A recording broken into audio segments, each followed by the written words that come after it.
5 अप्रैल 2025 जैसे ही राष्ट्रपति द्रौपदी मुर्मू की मंजूरी मिली, वक्फ संशोधन बिल कानून का रूप ले चुका था।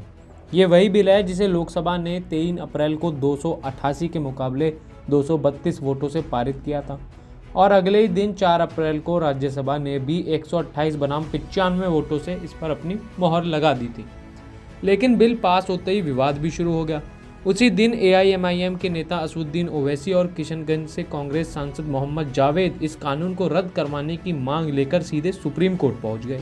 और ये बस 2 याचिकाकर्ता नहीं थे, बल्कि कुल मिलाकर 72 याचिकाएं अब इस नए वक्फ कानून के खिलाफ सुप्रीम कोर्ट में दायर हो चुकी हैं। अब सवाल उठता है कि क्या संसद से पारित राष्ट्रपति की मंजूरी प्राप्त कोई कानून सुप्रीम कोर्ट में चुनौती दी जा सकता है? और उसका जवाब है हाँ।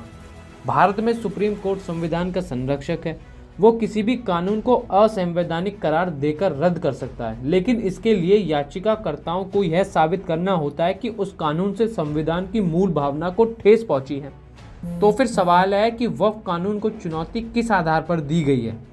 याचिकाकर्ताओं का तर्क है कि यह कानून संविधान के अनुच्छेद 25 का उल्लंघन करता है, जो भारत के हर नागरिक को धर्म मानने, प्रचार करने और धार्मिक संस्थाओं का संचालन करने की स्वतंत्रता देता है। साथ ही ये कानून अनुच्छेद 26 का भी उल्लंघन करता है, जिसमें धार्मिक समुदायों को अपने धार्मिक मामलों का प्रबंधन करने का अधिकार दिया गया है। और जब अल्पसंख्यक अधिकारों की बात आती है तो अनुच्छेद 29 और 30 भी दांव पर लगते हैं। वक्फ संपत्तियों का प्रबंधन बदलना या उसमें गैर मुस्लिमों की भागीदारी जोड़ना याचिकाकर्ताओं के अनुसार न सिर्फ धार्मिक आज़ादी में हस्तक्षेप है, बल्कि अल्पसंख्यकों के अधिकारों पर भी चोट है। वैसे ये पहली बार नहीं है कि जब किसी कानून की संवैधानिक वैधता को सुप्रीम कोर्ट में चुनौती दी गई हो। पिछले 10 वर्षों में मोदी सरकार के 10 से ज़्यादा कानूनों को सुप्रीम कोर्ट में चुनौती दी गई है, कभी मौलिक अधिकारों के उल्लंघन के नाम पर, तो कभी विधायी सीमा को पार करने के आरोप में।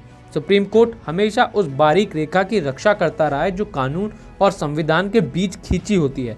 अब देखना यह है कि वक्फ संशोधन कानून की ये लड़ाई कानून की किताबों में दर्ज होगी या संविधान की आत्मा के खिलाफ एक कदम मानी जाएगी।